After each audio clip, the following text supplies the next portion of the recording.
We're Stephen and Grace, a Boricua from Brooklyn and a Filipina from Queens, New York. Married over 20 years, raising 4 kids, and still choosing each other every day. This is the Love Suite, where we get real about love, marriage, parenting, money, intimacy, and culture. We come from New York, roots that span islands, languages, traditions, and struggle. And that's our power. Grit, first and second gen hustle, big city survival. Our cultures taught us resilience, resourcefulness, and love that outlasts the storm. And if you're listening, chances are your story carries that same beauty, multiple cultures, multiple legacies, and one truth. We're still here, building love that lasts. Welcome to the Love Suite. All right, guys, part 3. We've talked about traditions colliding, gratitude without guilt, and now we're getting into the reality of things. Reality of things. Yes, yes. So, like, when gratitude, or not when, what gratitude in the grind looks like. When life doesn't feel grateful, Yeah. when you're exhausted, burnt out, and honestly, you're just trying to survive. Yeah. Because that's where most people are. Everybody's got credit cards and mortgages, and we're just living in the grind. So, when gratitude feels impossible, when you're just entrenched in your life and it's just go and you're in survival mode, but you've got this other person, your partner. Where do you go from there? You're just surviving, right? Working overtime. You're both doing what needs to be done. People and need stuff from you. Somehow each other gets put to the end of the list. And then people will tell you, just be grateful. You have a nice house. You have good jobs. Yeah. And you just want to go, Is that a scream? Yes, I didn't want to scream into the microphone. Okay. People thank you for that. Yeah. So you're grateful, but you're exhausted. It's a lot when parents almost tag team sometimes, or you just tag team your life because you guys are on different shifts. Not everybody works 8 to 5. I can vouch for that. You're exhausted. You have limited amount of time with each other. Do you want to hear more stories, or do you want to just say, let's just close our eyes and Right, but this weekend maybe we'll have some time? you may do that at times where you just, let's call it a day. Yeah. Do that too many times. Yeah. Well, and then what happens? It's an ad effect. You just keep piling on, piling on. Think of it as if you dust a dresser every day. If you skip a day, it's not that bad. But when you skip too many in a row, now it starts to become noticeable, and now it's a problem. So in this case, you'll feel disconnected over time. It just adds up. So you become disconnected. Communication is down, so to speak. You go through that unseen and unappreciated, unhelped. Yeah, and we went through that. Yeah. We went through did. that. We went through a big, long time frame of going through that. And even though we did go through that big stretch of it, sometimes you can get stuck in little mini versions of it too. And so it's recognizing when you're starting to drift. I know when we had our long stretch of when we were exhausted, we weren't communicating well. And like you said, I felt unseen, unvalued, unhelped, undesired. The kids were little and I'm just running all over the place with them, and you're handling your stuff at work, and life is lifing, and we're just in the grind. Yeah. And even though we did try to communicate with each other, there were some barriers, right? Whether our communication styles, our reactions to the tension. Right. Ego's taking over and you're just defending yourself or attacking, or there's not much communication there. Right. Well, you can get to a breaking point. So now you're in very unstable ground, depending on where you're all standing. If you decide to rebuild, that takes time, and there's feelings that are hurt, things that have been broken down. And what helps with rebuilding? Little steps. You can't build a house in a day. Think of it as when you're in just these terrible places, it's like one of these natural disasters came down and just destroyed your home. So Mm-hmm. now it's a rebuild process. So you've got to see what's the foundation look like? What do we need to change? What do we need to fix? But the one thing that really helped us was finding gratitude Yeah. in the daily space. Thanks for picking up those kids, or making me that cup of coffee, or holding the door. Any little thing, it does not have to be a big gesture. Right. It's that gratitude that keeps you connected. It's that bridge that is created with the gratitude that holds you together. Right. Gratitude's not only for the person receiving it, the person giving it, it's also an acknowledgement to them like, hey, this person's doing XYZ. It's, ah, thanks. Like we're on the same side. Yeah, because you're checking in, you're seeing what the other person may need. Right. Sometimes you're anticipating that need, and sometimes it happens naturally, and sometimes you need to make effort for it. Or at least acknowledge. Let's say a boat's going forward and you're just at the front of the boat and you're just trying to do whatever at the front, just knocking away the problems as they show up in front of you, but you don't see what's happening behind you. It's a way to bridge everything together. It's a way to stop and reset somewhat and say, hey, I see you and I thank you. We're in this together. We're growing together. We're both growing. It's not just, oh, she keeps complaining that I'm not picking up the kids, or she's complaining that I don't have time. Doesn't she understand I'm exhausted? Maybe you need to understand that she's reacting that way because she's exhausted as well. If you don't know what it is, don't assume. Yeah, there's nothing about communication that's assumption. Gratitude keeps you present, keeps you in the here and the now. I think you'll notice a lot of arguments are about the past, about things you should have done or things that happened or little things that have now built up and become one big thing. It's all the past. Gratitude keeps you in the here and the now. And I see you doing this, and you're awesome. I just want to tell you that you're awesome. Thank you. Checking in, Hmm. seeing what the other person may need. Hey, I'm running around, but I thought of you. I'm at the store. Do you need anything? Let's try to condense this day a little bit.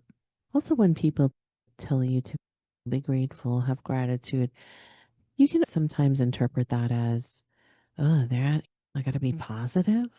Gratitude does not always mean being in this positive mood or having this positive attitude. Gratitude starts by anchoring yourself in the truth. Yeah. It's honesty. Yeah. Sometimes just being truthful is all the relief you need. And when you decide to rebuild and you're showing gratitude in the grind, essentially you're choosing each other when it's hard. Yeah, absolutely. Choosing each other for us means we understand what's going on in our relationship and we're making that conscious decision this day. Yes, I choose you. Yes, I want you to be my partner. Yeah, you choose that every day, Mm-hmm. sometimes multiple times a day. It's not just, hey, I choose you to be my partner and okay, let's go get married. Or hey, let's start dating seriously. Let's make a commitment. Yeah. You have to choose every single day. Yeah. Every day is its own mini marriage. Yeah. Um, you're in this world together, but you're also your own person. Mhm. And it's a decision only you can make. So, like when I wake up in the morning, I know this is the woman I want to be married to today and every day. Don't be grinning over there. I like hearing it. I love hearing it. Never gets old for me. Something else that we do that helps us with gratitude in the grind is at bedtime. And it is to have this gratitude at bedtime. And we just naturally did it because it just felt good. But it is definitely a ritual that you can instill into your own relationship of having gratitude at bedtime. So before you close your eyes, before you give that goodnight kiss, you show gratitude. Baby, I just wanted to thank you for, and I have said this gratitude sentence to you several times in our relationship. What? Waiting for something good. Big drum roll. All I was going to say was that I said, thank you so much for being patient with me when I was having a hard time doing something because I was having a hard day and I was giving you the tude, Yeah. the nasty attitude that I can have. Right. Because if I don't understand that, now I answer back, and now here we go. Yeah. It's almost out of your hands. There's so many people out there that just can't control themselves. But the point is that I notice and I have gratefulness for his ability to understand my behavior and not take offense to it and understand that I'm working on it. The idea is to be present and to just acknowledge you see them. Hmm? It could just be, thank you. I needed extra sleep today, and you made sure the kids stayed quiet, or whatever it may be. But the gesture is there, and you Right, just need to acknowledge it. right. Okay, so here we have a question for you guys, our listeners. Yeah, we want to know what's one small, real moment of gratitude from your week. So it doesn't have to be anything big. We want the tiny thing. Like my partner brought me coffee without me asking, or I sat in my car for 5 minutes before going inside and nobody bothered me. Drop it in the comments, DM us. Let us know you're out here in the grind with us. Okay, so now gratitude isn't about forcing positivity. It's about anchoring yourself in the truth. So, what does that mean? That means that you are just living in your truth. You're noticing the reality, the honesty of what's happening. You're not like, okay, let me perform now. Yeah. I got to be grateful. I have to. No, you're just being aware and committing yourself to being aware and observant about what's happening, Yeah. It's the not little about, things.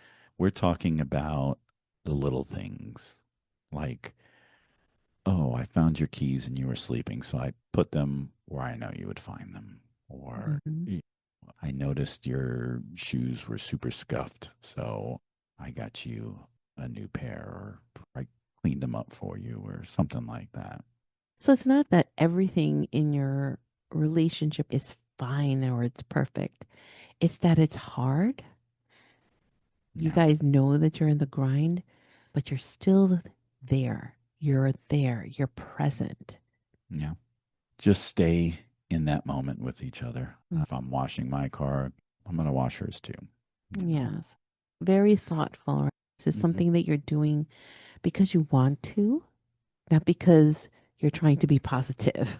Oh, I'm gonna wash her car. Let me see what she gives me after that. Or because we said before in the last episode was feeling like I should All right. do this. Yeah. You don't want to feel obligated or make it feel like it's a chore.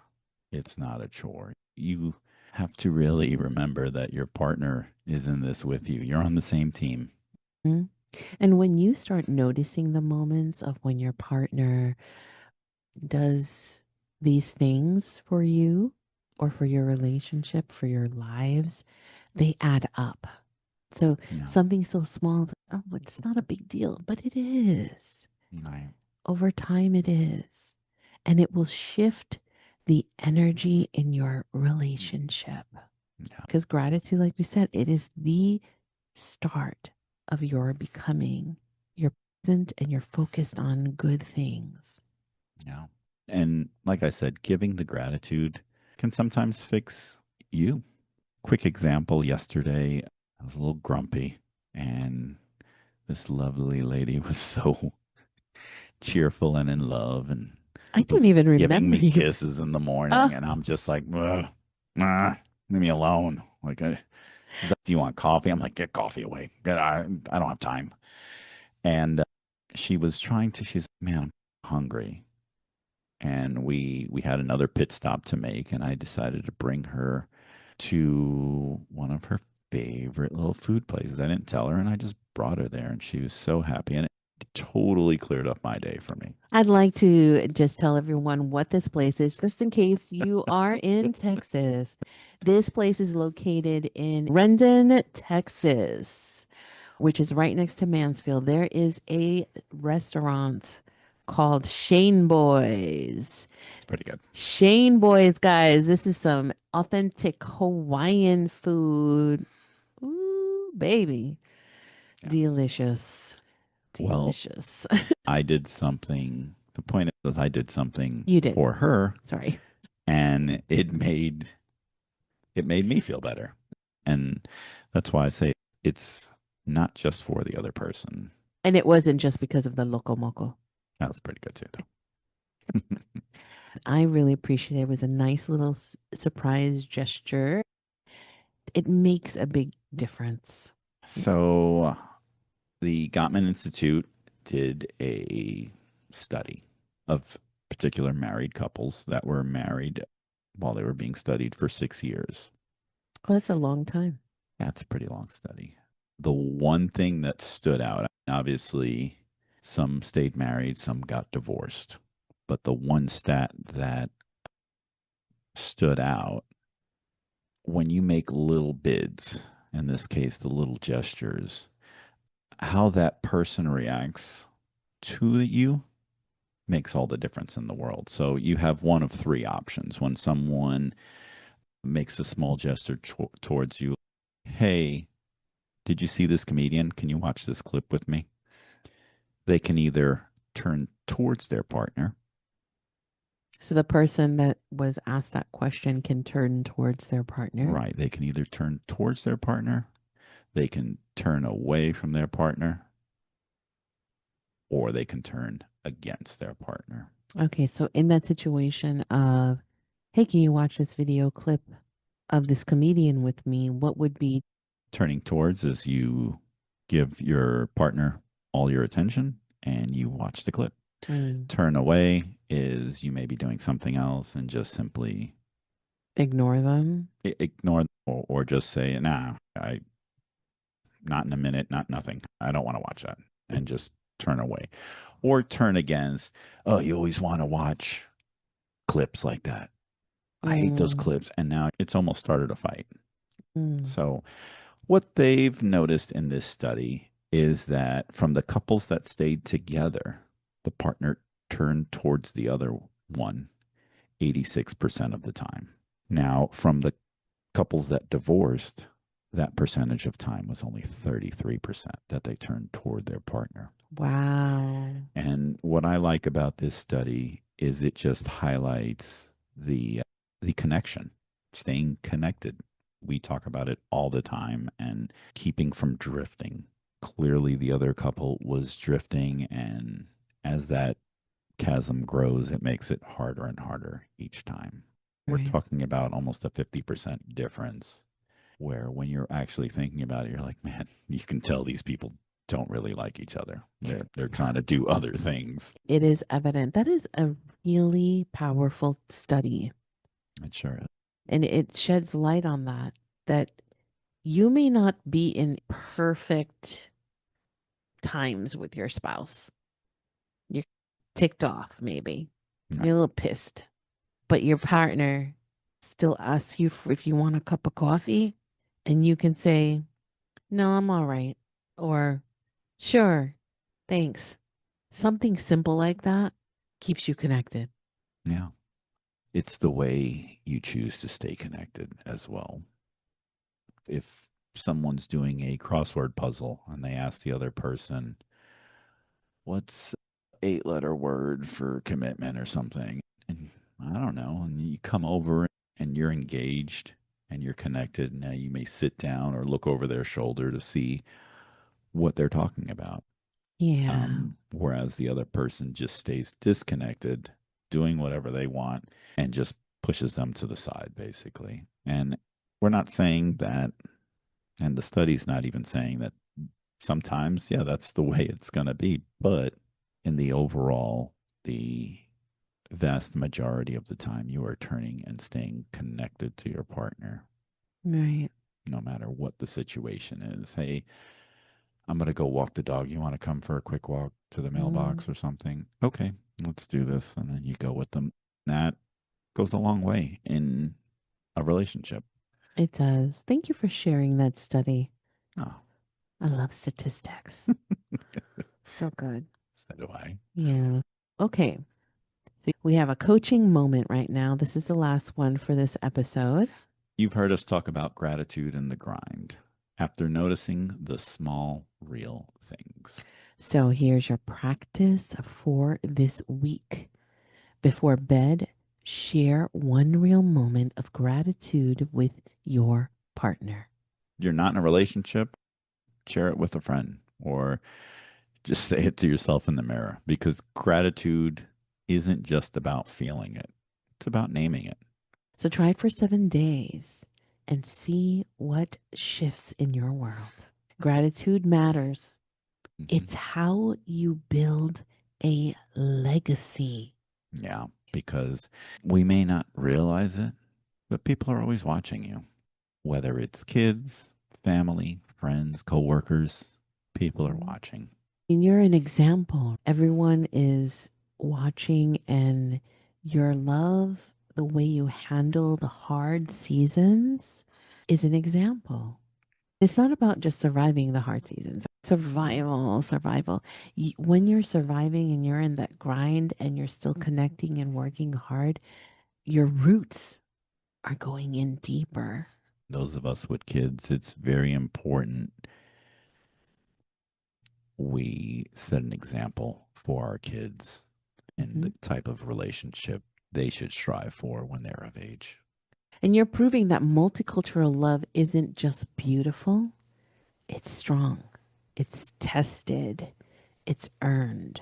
Now, your descendants, community, everybody will know what a lasting love really looks like because they saw you choose it every day and day.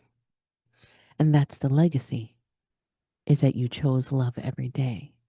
It's not the perfection, it's the presence. Yeah. So that's it. 3 parts: traditions colliding, gratitude without guilt, and today's gratitude in the grind. And we want to hear from you. Are you doing the gratitude challenge? What's one thing you're grateful for today, even if it's small? Yes, DM us, email us, tag us. We're reading everything and we're doing this challenge with you. Because we're all in the grind together and we're choosing gratitude anyway. If this series hit different for you, share it. Send it to your friends. Tag someone who needs to hear this. Keep choosing presence. Keep choosing gratitude. Keep choosing love. Catch you in the next episode.